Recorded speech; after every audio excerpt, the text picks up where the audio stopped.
Les images ont fait le tour d'Internet. On y voit des souris décapitées ou encore congelées vivantes.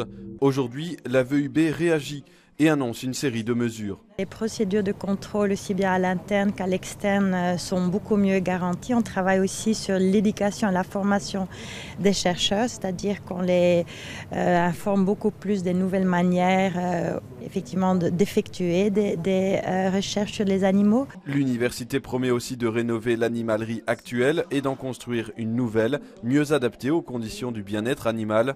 Le tout pour un budget de plus de 14 millions d'euros. Il faut dire que le scandale avait mené à l'arrêt complet des expériences sur animaux par la région bruxelloise.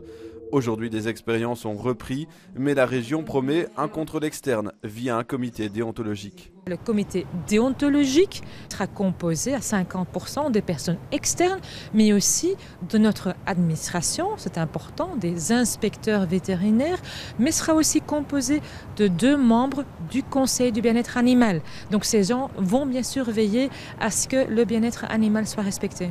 Des mesures qui, selon Gaïa, restent insuffisantes. Pour nous, ça ne va pas assez loin parce que, par exemple, accepter des gens externes pour faire des audits, c'est très bien, mais ce sont des gens qui sont impliqués aussi dans l'expérimentation animale.